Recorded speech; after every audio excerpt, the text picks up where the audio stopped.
ఈ పాడ్కాస్ట్ నచ్చితే లైక్ చేయండి, షేర్ చేయండి, సబ్స్క్రైబ్ చేయండి, ఫాలో అండి.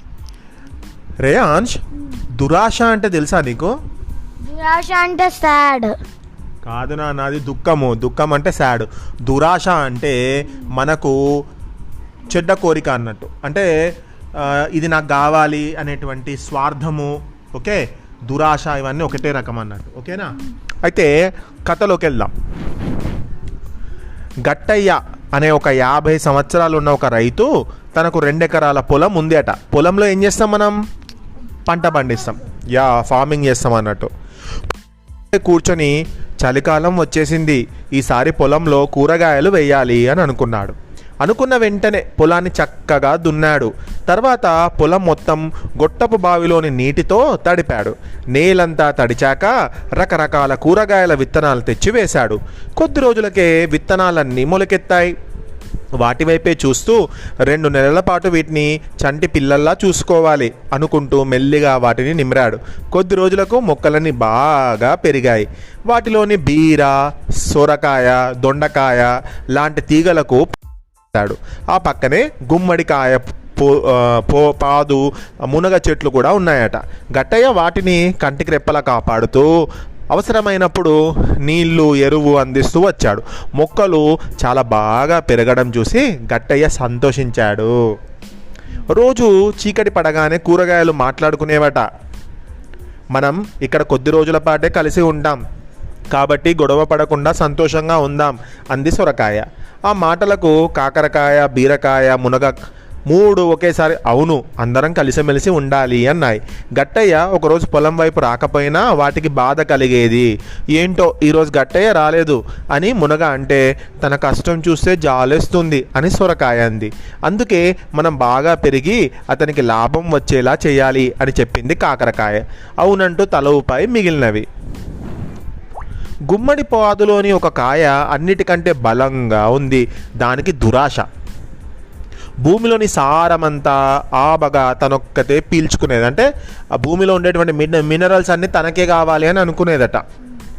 ఇది పద్ధతి కాదు, సారమంతా నువ్వే తీసుకుంటే మా పరిస్థితి ఏంటి అని మిగతా కూరగాయలు కూడా అన్నాయి. ఇప్పుడు ఒక ఫ్యామిలీలో 4 పిల్లలు ఉంటే ఒకడే పిల్లగాడు అన్ని తింటూ ఉంటే మిగతా పిల్లలకు అన్నము మరి వాళ్ళకి ఆకలి కాదా?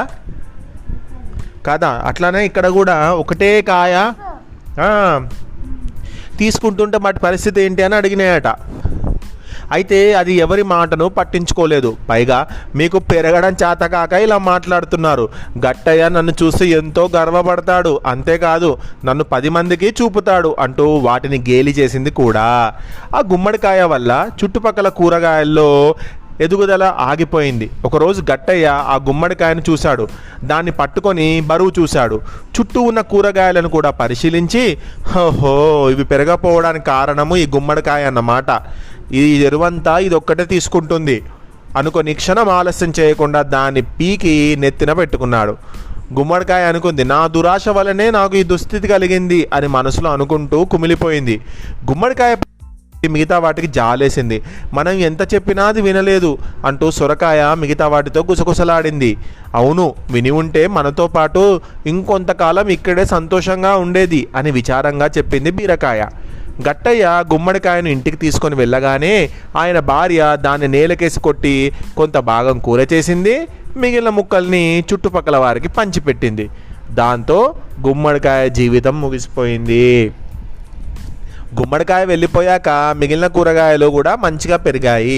అయితే అవి రోజుకు ఒక్కసారైనా గుమ్మడికాయను తలుచుకుంటూ ఉండేవి. ఇక్కడ గుమ్మడికాయ కూరగాయలు మాట్లాడుకోవడం అనేది కాన్సెప్ట్ కాదు. ఇక్కడ ఏంటి? దురాశ దుఃఖానికి చేటు. దురాశ కలగడం వల్ల ఏం జరుగుతుంది రేయాంష్? ఎప్పుడో అప్పుడు మనకు నష్టం అనేది వస్తుంది అని చెప్పేదే ఈ చిన్ని కల్పిత కథ. కల్పిత కథ అంటే ఏంటి? కల్పిత కథ అంటే ఇది రియల్గా జరిగే కథ కాదు. ఇది అన్నీ ఫ్రూట్స్ మాట్లాడుకుంటాయా, వెజిటేబుల్స్ మాట్లాడుకుంటాయా? కానీ ఇక్కడ చెప్పబోయే విషయం ఏంటంటే ఎవరికి కూడా దురాశ ఉండకూడదు, ఉండడం వల్ల నష్టం కలుగుతుంది వాళ్లకు అనేది చెప్పడానికే ఈ కథ అన్నమాట.